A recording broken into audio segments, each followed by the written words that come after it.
Hello, this is a quick product overview. This H425 spark erosion machine. This is one of the original Eurospark machines that we've just took through a minor refurb, ready for resale now. So the machine itself, the work table is 425 by 305 mil. It's got a movement of 260 by 130, 150 in the Z, and then an additional 220 in the back carriage. Because it's a hydraulic machine, the Z-axis is hydraulically powered, and along with the table itself. It's a rise and fall work tank, which means that it makes it a lot quicker for checking work pieces. I'll show you that in a second. It's got a 2-axis DRO on it, and it also comes with an AP10. So the AP10 is a high voltage circuit that you can use for when you're fine finishing. It gives you an extra bit of power for when you're really trying to fine finish. Or you can disconnect the AP10 and use it as a normal spark eroder, or if you're short on space, etc.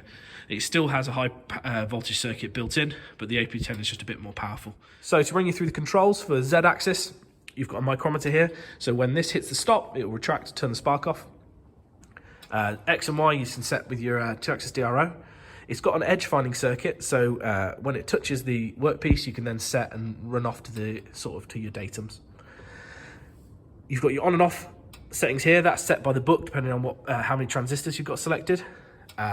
This is how you select your sort of high voltage circuit if you're not using the AP10, and then you've got your head speed. This is how you turn your pump on, spark on. This is your back carriage control, and then that lifts your back carriage. They're guarded so that you don't inadvertently knock it during operation. And then at the bottom, this is your pecking. So as it's sparking, it pecks up and down. That could be turned off. You're just doing a tap or something, then you can just switch that off. But it's your lift height and your lift speed. As we go down to the AP10, if you're using your high voltage circuit, so low transistors, you're trying to get a really fine finish, this gives you a bit of extra oomph. You can have up to 10 amps on there in this high voltage circuit. And then again, your on and off controls are now brought down here, so you don't use the ones on the machine, you use the ones on the AP10. If you're doing a bit of roughing out, you just disconnect this and you revert back to the settings up here. On the side, you've got flushing and suction, and they're controlled with these levers here. This is for your tank up and down. And then internally, you've got your pumps, and then your filter housings are there, so they're easy access to change out your filters, maintain the life of your dielectric. As far as tooling goes, it's got this collet system. So this has got currently a ER32 for a 20mm shank, but it is a rotating spindle. So it's great if you're trying to use it for sort of EDM drilling. But if you don't want to use that, you can switch it off, lock it up with here, and then just use it as a conventional sparker.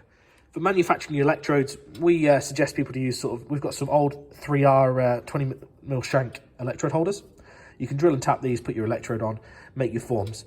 And then that means you can get one of these setting blocks so that when you manufacture your electrode, you know that everything's all square. You can clock that up on your machining center. Alternatively, you could use a V-block or something else, but just make sure that you're getting it all square. We also sell these.